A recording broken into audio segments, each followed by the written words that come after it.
Hey, what's up you guys, and welcome back to MVR. Qualcomm announced their newly updated Snapdragon 888 chip that might give us a glimpse as to what a future Quest 3 might look like. Population 1 is receiving a special winter event, and Medal of Honor Above and Beyond multiplayer details are finally here. Also, two major new highly spec'd headsets were released with some amazing technology inside of them. So to find out about this and more, let's jump in.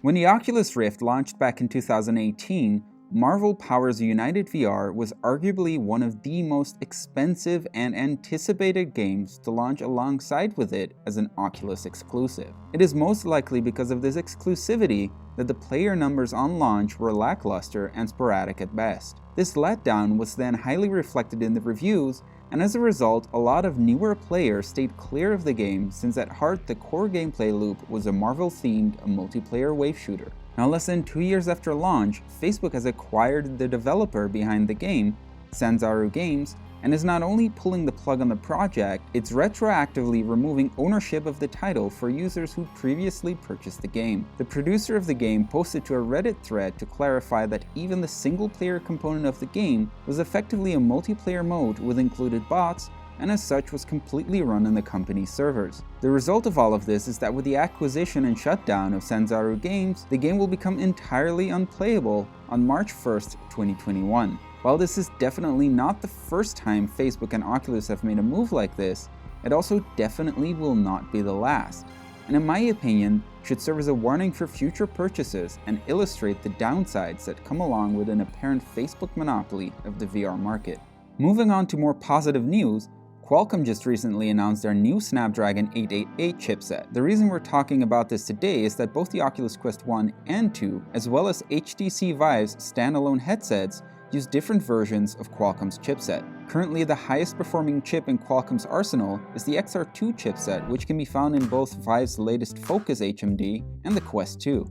Now, while HMDs like the Quest 2 already boast some impressive performance for standalone VR, the new Snapdragon 888 is set to blow even this performance out of the water. A 35% more powerful GPU, 25% more overall CPU performance, and an amazing 20% more energy efficiency compared to the XR2, that is some amazing improvement. The chip is coming to smartphones somewhere next year, so going by Oculus' current release schedule, maybe we'll get to see a Quest 3 by October 2021. With Medal of Honor Above and Beyond set to release in just a few days now, we're still left hanging with a bunch of questions such as minimum specification requirements, launch price, and of course more details as to what the multiplayer modes of the game are going to look like. Thankfully, with the release of the recent multiplayer trailer, we will now have some of those questions answered. First off, yes, the game will support crossplay between multiple platforms, but there's a catch. There is no cross-platform social features such as player invites. According to Mike Doran, Oculus Studio executive producer, the reason behind this is that there's no EA account required to play the game. So there's no central service to provide a way for all of the social graphs to talk to each other. While this is a bit of a letdown and possibly fixable with future updates, it does mean that at least cross-platform matchmaking will give a massive boost to the game's multiplayer population, helping it to avoid potential pitfalls like the ones we've seen with Marvel Power's United VR. Another outstanding feature is that the multiplayer population can be supplemented with bots, so even if there's not that many players around at the particular time that you're trying to play, you can always get a match started. On top of this, we finally know which multiplayer modes we can look forward to playing. First of all, we have normal and team deathmatch, where players compete for kill count. Mad Bomber, where players plant and defuse bombs as they shoot their way through objectives. Blast Radius, which is described as some kind of King of the Hill mode. And last but not least, Domination, where teams compete to take and hold territories to score points. While there is no specific details as to how many maps are available and what kind of weapons we will be able to count on, I'm excited to relive some of the most epic moments in world history and get a new perspective on events that affected so many. Santa probably came a little bit early this year as he delivered a new themed winter event for Population 1. The new event, dubbed 12 Days of Chaos, transforms the current map of the highly popular Battle Royale game into a winter wonderland. The event, which will last between December 3rd and December 14th, will provide friends with special bonuses when they squad up together. You can earn event points by dealing damage, getting kills, and also collecting 100 hidden snowflakes hidden around the map. On top of that, the game is also receiving a special themed skin set for those of you who feel inclined to spend some money on microtransactions. So squad up and get slaying.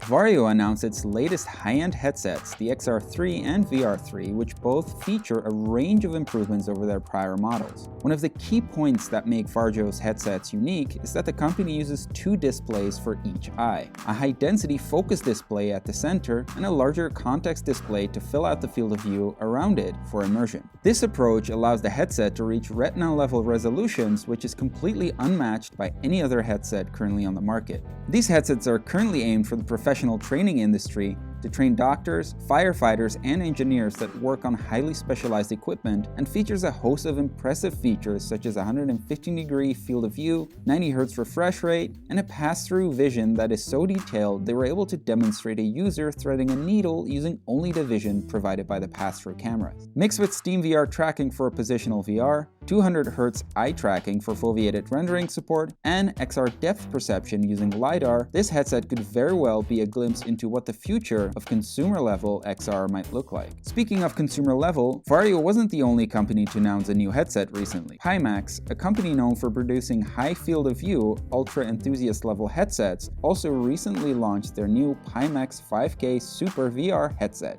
Unlike what the name might suggest, the Pimax 5K Super does not in fact have a 5K resolution per eye, but instead has a 2560 by 1440 resolution per eye, which adds up to a 5K total.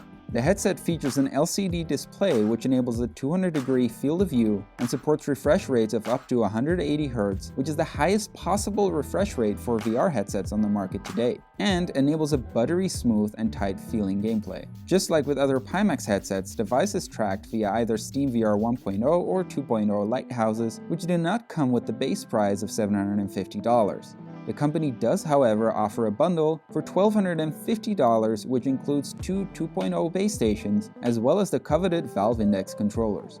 So ultimately, I want to pass this question on to you. How do you feel about these news stories? I honestly love to have more of a discussion with you guys about where the industry is currently going, be it here in the comments or on the Discord server. That's all for today, and I will see you guys next time.